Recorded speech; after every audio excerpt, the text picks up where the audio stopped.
11:21 de la mañana y seguimos hablando de este tema, precisamente sobre lo que terminaba de comentar Juan Camilo Merlano, y es estas repercusiones que pueden tener estos ataques de Estados Unidos sobre Irán. Vamos a conectar a esta hora con María Teresa Aya, analista internacional de Noticias Caracol y de Blue Radio. María Teresa, con los buenos días, cuéntenos qué se puede esperar ahora. ¿Estamos ante una escalada o tal vez ante el fin de esta, digamos, confrontación que había comenzado hace una semana? Andreina, buenos días a todos, un feliz domingo. La idea de una escalada es algo que se viene pensando y manejando desde que Israel atacó a Irán. Y aquí hay que entender que cuando atacó a Irán, lo hizo en un momento que seguramente pensaron es un momento de debilidad para Irán y tiene que ver con la escalada, en el sentido de que países que le hubieran podido ayudar a Irán en esta guerra o responder a favor de Irán han estado muy debilitados. Por ejemplo, en Siria tenemos que hubo un cambio de régimen y el nuevo régimen no es del primero en salir a la ayuda de Irán. Siria era un país muy importante, un aliado importante de Irán, que hubiera seguramente escalado la guerra en un ataque de este estilo. Y los otros proxies de Irán, los otros grupos terroristas que Irán ha armado en la región para que le ayuden, como pueden ser también los hutíes, los iraquíes, son los que quedan, porque Hamas y Hezbollah ya está muy debilitado. Todos los hutíes y las milicias iraquíes podrían de alguna manera salir a defender a Irán, y ahí podríamos ver una escalada muy regional y muy localizada en lo que son los vecinos de Irán y los vecinos de Israel. Ahora, dicho eso, hay otros países que también están mirando con una lupa y muy de cerca lo que pasa. Y ahí, Andreina, por ejemplo, hay que mirar qué pasa con Pakistán, que es un país que ya llamó a decir que el mundo islámico se tiene que unir en torno a Irán y que es un país que ellos sí tienen armas nucleares. Entonces, en lo regional, puede haber países que vayan más allá de las palabras y decidan actuar, pero la idea es que entiendan que lo que está pasando con Israel y con Estados Unidos es, como decía Juan Camilo, ataques que tienen un objetivo específico y no que quieren iniciar una guerra. Ahora, usted hablaba de Irak, que ha dicho pues ya que apoya, digamos, a Irán. No sabemos si en una escala bélica, pero hay otros países de la región, también los países árabes, que, pues, por ejemplo, los saudíes no son muy amigos de los iraníes, igual que los cataríes. Sin embargo, ante esta amenaza, ¿cómo los ves situados a ellos ante una eventual, digamos, una eventual escalada regional de este conflicto?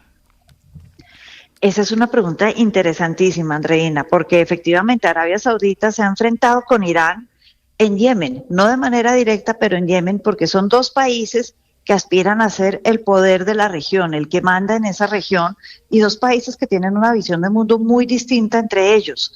Sin embargo, frente a los primeros ataques de Israel, salieron a decir que se solidarizaban con Irán, porque acá hay varias cosas. Ven en Israel un enemigo importante que comparten con Irán. Pero, dicho eso, no es cierto que sean tan amigos de Irán como para entrar a la guerra, pensaría uno. Aquí, Andreina, me acuerdan de una frase de un ex primer ministro de Israel en el año 80, Menachem Begin. Menachem Begin, en ese momento, en 1980, empezó una guerra entre Irán e Irak. Para Israel, ambos eran enemigos al régimen, eran enemigos importantes y pues no se querían. Entonces uno pensaría, Israel en un primer momento dijo, bueno, Irán va a acabar con Irak, esto puede servirnos. El caso es que cuentan que Menachem Begin llamó a los dos y les dijo a Irak, qué maravilla, le deseo muchos éxitos en su guerra contra Irán, ojalá le vaya muy bien. Y por otro lado llamó a Irán y le dijo, qué maravilla, le deseo muchos éxitos en su guerra con Irak, ojalá le vaya bien. ¿Qué pretendía Israel en ese momento? Matar dos pájaros de un tiro y que se mataran entre los dos y él quedar tranquilo y libre. Eso es un poco, yo creo, lo que está viendo Arabia Saudita en este momento con Irán y con Israel. Ojalá dos países que para mí son un reto a mis aspiraciones se acaben entre ellos, pero por razones de religión tengo que decir que me solidarizo con Irán, por lo menos públicamente. Tere, y aunque Estados Unidos ha dicho que este es un ataque a las instalaciones nucleares y nada más. Sin embargo, ¿podría tener esto también implicaciones en debilitar el régimen iraní? Andreina, claro que sí, aunque Estados Unidos ha dicho que en este momento no quieren un cambio de régimen y es un mensaje que han mandado de manera reiterada para que no crean que están tratando de hacer lo que pasó con Irak en el 2003, que atacaron con excusa de armas nucleares que no había y que lo que querían era acabar con Saddam Hussein.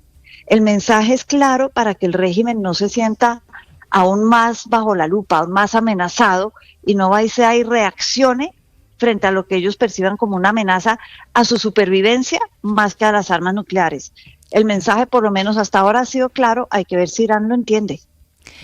Tere, el Parlamento iraní pidió hace pocos minutos que el estrecho de Hormuz fuera cerrado. Sabemos que por ahí pasa el 20% de la producción de petróleo. ¿Cuáles son las consecuencias también sobre las posibles consecuencias sobre las bases militares? ¿Qué tan expuesto está en Estados Unidos en Oriente Medio y sobre este tema del estrecho de Hormuz? Empiezo por el estrecho de Hormuz. Efectivamente, el 20% del petróleo pasa por ahí y si se cierra, podríamos ver en 3 días, por dar un número de días, un precio del petróleo que llegue a 100 el barril, es decir, que se aumente en un 35%. Esto afectaría a todo el planeta de alguna manera, indirectamente. Sería muy grave para mucha gente. En el otro sentido, las bases de Estados Unidos son numerosas las que tienen los países árabes en la región y suman cerca de 40.000 tropas, 40.000 soldados americanos que están en esa región, que podrían, o seguramente para muchos ya son un objetivo militar de Irán, y eso sería, ahí sí, estamos hablando de una escalada importante, porque donde toquen la vida de un soldado americano, o de un consultor, o de un ciudadano americano, Estados Unidos seguramente entraría con más fuerza. ¿Y cuántas tropas tiene Estados Unidos en Oriente Medio? Cerca de 40.000. Son las tropas que tienen, sin contar la gente que puede llegar en los portaaviones. Cada portaavión puede llevar cerca de 7.500 personas. Y en este momento están movilizando varios de ellos hacia la zona del Medio Oriente. Es decir, esta cifra puede aumentar en los próximos días. Ahora, Andreina, dicho eso, te cuento, el Washington Post esta semana hizo una encuesta en la que el 45% de los americanos dijeron no estamos de acuerdo con una guerra en Irán, el 25% sí. Ahora, a lo que no están de acuerdo es al envío de tropas, a que haya gente, soldados americanos, a que mi hijo, yo como mamá americana, vaya a una guerra más en el Medio Oriente. Claro. Pero hay que decir que la gran mayoría de Estados Unidos sí considera a Irán, desde la revolución del 79, un país enemigo, un país que apoya el terrorismo, un Estado que vive de amenazar a los demás, de hacer actos terroristas y de financiar grupos yihadistas terroristas. Y en ese sentido, yo sí creo que la gran mayoría de Estados Unidos quiere que ese régimen desaparezca. Entonces ahí hay una encrucijada de hasta dónde estoy dispuesto a llegar para lograrlo. María Teresa, gracias por sus claridades, como siempre, con nosotros aquí en Sala de Prensa. No, Andreina, con mucho gusto y feliz domingo. Igualmente. Interactúe con nosotros a través de Twitter con el numeral Sala de Prensa Blue.